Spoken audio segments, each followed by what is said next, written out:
Hello बच्चों, तो स्वागत है आपके इस चैनल पे। तो आज हम बात करें क्लास 10 का जो विषय है साइंस का जो मॉडल सेट जारी किया गया है जैक के द्वारा, उसका हम सलूशन देखेंगे जो एमसीक्यू है। एमसीक्यू का सलूशन देखेंगे। देखिए, इसमें आपका टाइम दिया जाता है 1.5 घंटा और ये जो मार्क्स रहेगा 40 मार्क्स का रहेगा। ठीक है, इस तरीक़ा से आपका सब कंपलसरी है बनाना एकदम। और देखिए, इसमें 4 ऑप्शन रहते हैं और आप गलत करते हैं तो उसका कोई मतलब काटा नहीं जाएगा। ठीक है, आपको नंबर फिर भी मिलेगा। अगर गलत होता तो नहीं मिलेगा और सही है तो मिलेगा, लेकिन जो सही वाला उसे नहीं काटा जाएगा। चलिए आगे हम बात करते हैं मेरे भाई। देखिए, सबसे पहले क्वेश्चन है आपका। देखिए, तो पहला क्वेश्चन है आपका, दाढ़ी बनाने के लिए किस प्रकार के दर्पण का उपयोग किया जाता है? तो अवतल दर्पण का उपयोग किया जाता है। इसलिए किया जाता है कि आपका चेहरा को बड़ा करके, इमेज बड़ा करके दिखाए ताकि आप आसानी से दाढ़ी बना सके। चलिए आगे हम बात करते हैं। तो ये समझ में आ गया होगा। इस तरीक़े से अगले क्वेश्चन में बढ़ते हैं। Question number 2। देखिए, इसमें क्या कह रहा है कि गोलीय दर्पण में जो होता है फोकस दूरी एवं वक्रता त्रिज्या के बीच जो भी संबंध होता है उसके बारे में बता रहा है। तो आप कोई भी दर्पण ले लेंगे। सबसे पहले आप इस दर्पण को देखिए, यहाँ फोकस होता है और यहाँ होता है सेंटर ऑफ कर्वेचर। ठीक है, अब देखिए इसमें होता क्या है भाई, जो आर होता है, आर जो 2F, 2 F मिल करके एक आर के बराबर होता है, एक आर के बराबर होता है। यानी कहने का मतलब इसका ये हुआ कि 2F मिलकर के एक आर बन रहा है, एक रेडियस बन रहा है। तो F इक्वल टू क्या हो जाएगा, R/2। तो इस तरीक़ा से आपका ऑप्शन हो जाएगा मेरे भाई B, F equal to R/2। Next question है कि प्रकाश के अपवर्तन की क्रिया में कौन सी भौतिक राशि अपरिवर्तित रहती है, मतलब बदलती नहीं है? तो आप जानते होंगे, जब प्रकाश एक माध्यम से दूसरे माध्यम में एंटर करता है तो उसकी आवृत्ति जो है मेरे भाई वो नहीं बदलता है। लेकिन बात करूँ वेग का, तरंगदैर्ध्य का, ये सारे चीज़ बदल जाते हैं, लेकिन ये आवृत्ति नहीं बदलता है। तो मेरा फर्स्ट आंसर हो जाएगा। इस तरीके से आवृत्ति कभी बदलता ही नहीं है। वेग भी बदल जाता है, तरंगदैर्ध्य भी बदल जाता है, लेकिन आवृत्ति बदलता नहीं है, याद रखना मेरे भाई। नेक्स्ट बात करते हैं, 1 मीटर वाले फोकस दूरी वाले उत्तल लेंस की क्षमता मतलब पावर क्या होगा? तो सबको जानता है कि पावर इक्वल टू 1/फोकस होता है। ठीक है, तो 1/a फोकस का जो वैल्यू दिया है 1 दिया है, तो 1 से 1 में डिवाइड करेंगे तो 1 ही आएगा। तो एक चीज़ यहाँ पे हम बता देना चाहेंगे कि ये देखिए उत्तल लेंस में है, तो उत्तल लेंस पॉजिटिव में होता है, इसलिए यहाँ प्लस हो जाएगा। और पावर का जो SI यूनिट होता है डायोप्टर होता है, तो 1 डायोप्टर आ जाएगा, यानी बी आपका आंसर सही हो जाएगा। चलिए हम आगे बात करते हैं। 4 डायोप्टर क्षमता वाले अवतल लेंस की फोकस दूरी क्या होगी? तभी हमने जस्ट बताया कि P इक्वल टू 1/F मतलब पावर इक्वल टू 1/फोकस। तो फोकस तो हमें निकालना है यहाँ पे, तो फोकस ऊपर चला जाएगा, यानी 1/P हो जाएगा।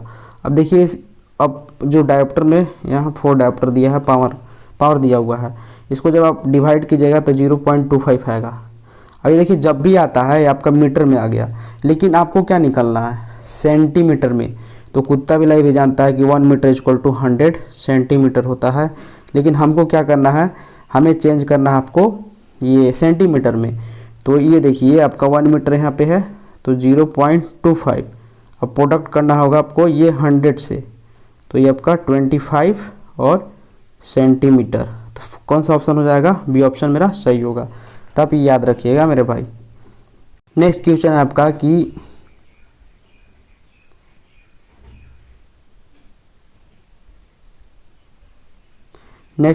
आपका कि वाहन के अग्रदीपों में किस दर्पण का उपयोग किया जाता है? अग्रदीप मतलब हेडलाइट जो होता है सबसे आगे जो फोकस करता है, उसमें किस चीज़ मतलब कौन सा दर्पण होता है?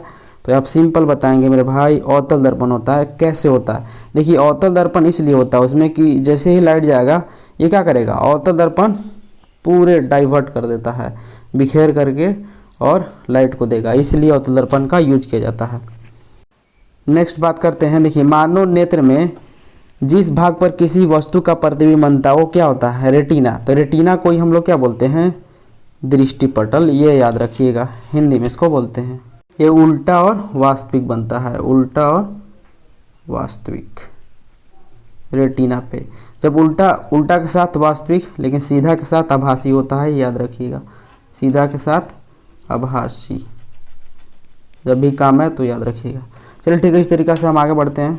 इस तरीक़ा से हम आगे बात करते हैं कि समान नेत्र का दूर बिंदु क्या होता है। निकट बिंदु नहीं बोला, अगर निकट बोलता तो आपका आंसर हो जाता 25 सेंटीमीटर, लेकिन ये दूर बिंदु बोला है तो ये अनंत हो सकता है। कोई मान लीजिए बंदा है, ये यहाँ से देखने के लिए बोलेगा ये बहुत दूर तक देख सकता है, मतलब कोई जब तक इसको कुछ ढकेगा नहीं, पेड़ पौधा बहुत सारे चीज़ घर द्वार जब तक से नहीं ढकेगा तब तक ये देख सकता है।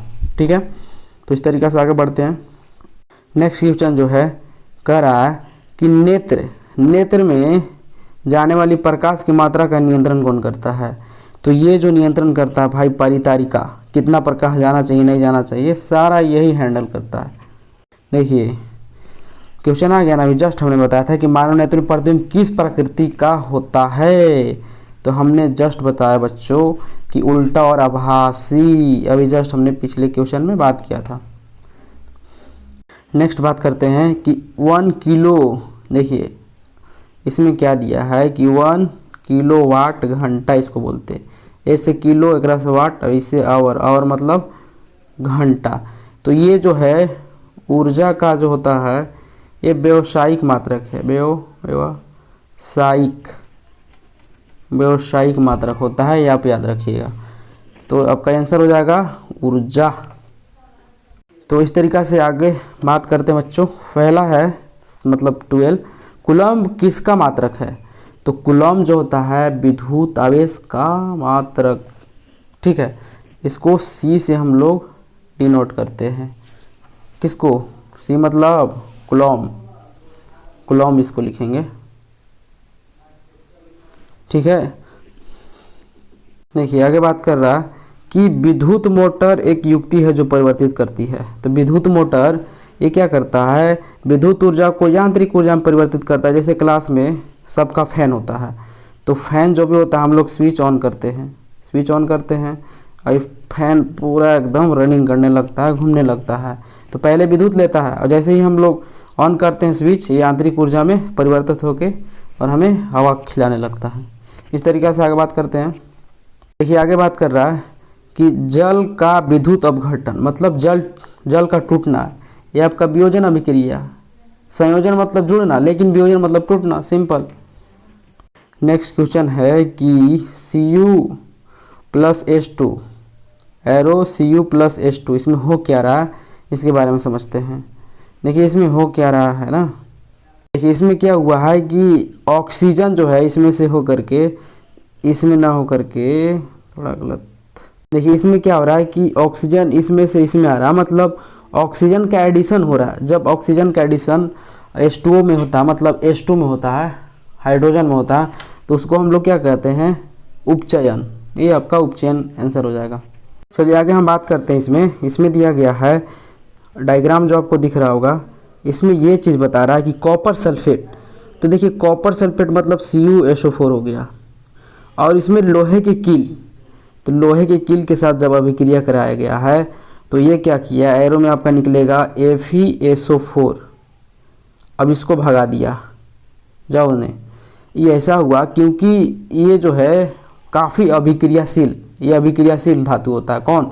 आयरन। अब ये ख़त्म हो जाता है तो क्या कर दिया, विस्थापित कर दिया। सिंपल, ये आंसर हो जाएगा इसका। इस तरीक़ा से हम आगे बात करते हैं। क्वेश्चन है आपका कि निम्नलिखित में से कौन सा प्राकृतिक सूचक, जैसे प्राकृतिक सूचक बोला ये तो लिटमस पत्र है, सबको जानता है। चलिए आगे बढ़ते हैं। नेक्स्ट बात करते हैं, कह रहा है कि किसी बिलियन न का pH मान जो 10 है तो वो क्या है भाई, ये सिंपल है भाई। देखिए 7 से 14 होता है ना, 14 इधर 0 14, तो 7 से 14। देखिए इधर 7 से जब कम होता है तो इधर एसिड हो जाता है, मतलब अम्लीय हो जाता है, अम्लीय। और इधर जो होता है 7 से अधिक जब बढ़ता है तो क्या हो जाता है, क्षारीय। और ये जो 7 पे होता है ये उदासीन होता है। तो इसमें जो pH का वैल्यू दिया है भाई, ये भाई हुआ 10। तो 10 क्या 7 से ज़्यादा है, मतलब क्षारीय। तो क्षारीय क्या होता है, तो ये आपका क्षारीय आंसर हो जाएगा। ठीक है, मुझे पूरा उम्मीद आप समझ गए होंगे। चलिए क्वेश्चन 19 नंबर बात करते हैं। दिए गए चित्र में क्या बता रहा है, देखिए ये जो लैब में है, लैब में आपको ये बता रहा है या एसिड से सावधान रहिए, ये चीज़ बता रहा है। ये जो लैब होता है, लैब में आपको एसिड से सावधान होना चाहिए, नहीं तो ये देख लीजिए क्या हाल हुआ ये इस बंदे का। ये जो एसिड से है इसके पूरे जल गए हैं, जो फिंगर है जल गया। तो इसका आंसर हो जाएगा सांद्र।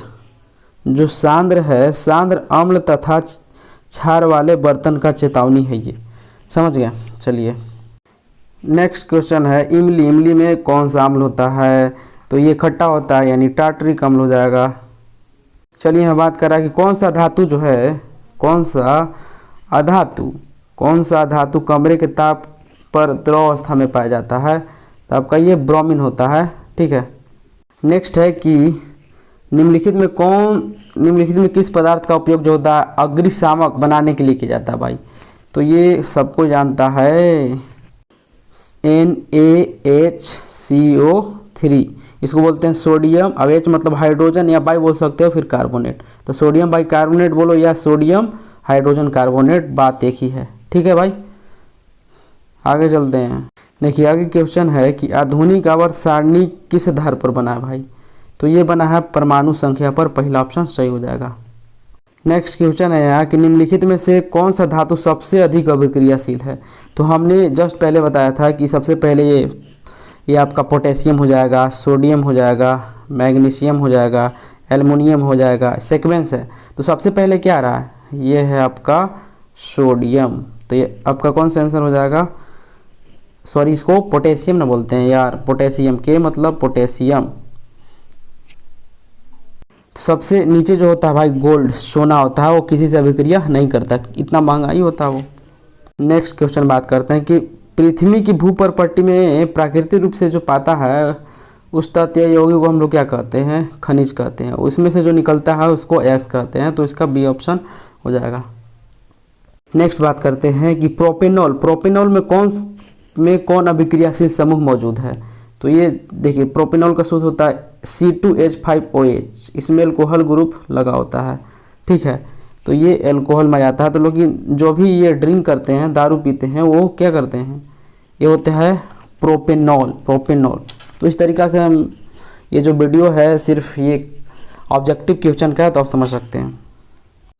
देखिए नेक्स्ट बात करते हैं, इसमें बोला है कि प्रकाश संश्लेषण प्रक्रिया में निम्नलिखित में से क्या नहीं होता है?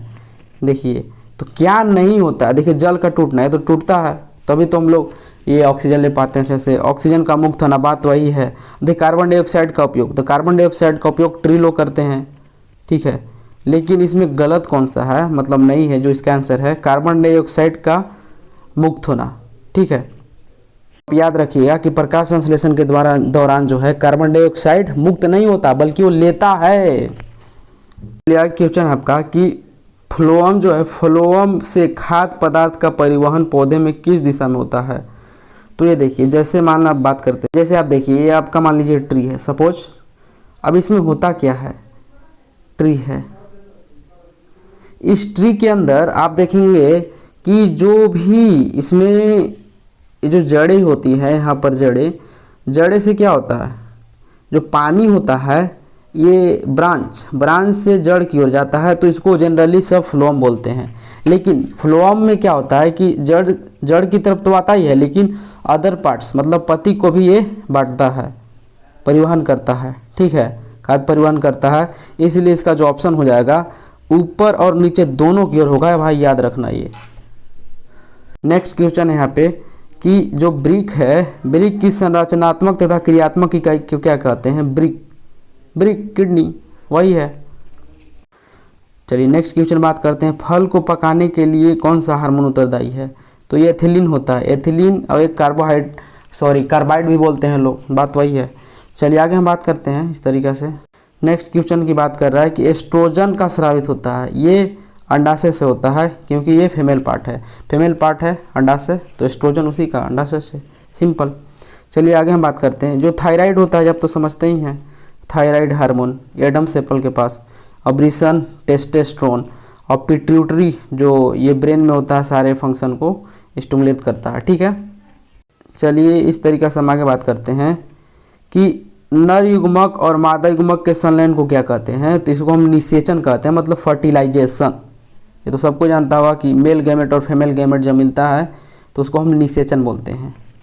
समझ में आ रहा होगा, फीमेल गैमेट और मेल गैमेट जो मिलता है तो इसको निषेचन कहते हैं। फैलोपियन ट्यूब पे मिलता है, ये आप आगे पढ़ेंगे।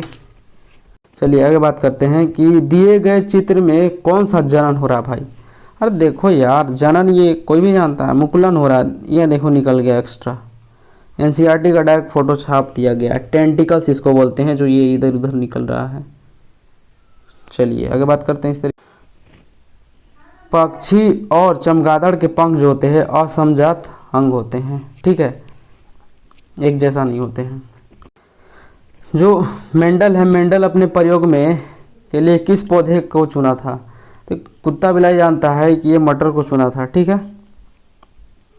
देखिए बोल रहा है कि निम्नलिखित में से कौन सा उत्पादक है। तो देखिए इसमें क्या होता है कि सबसे पहला उत्पादक ये होगा जो सबको यूज करते हैं, सब कोई खाते हैं।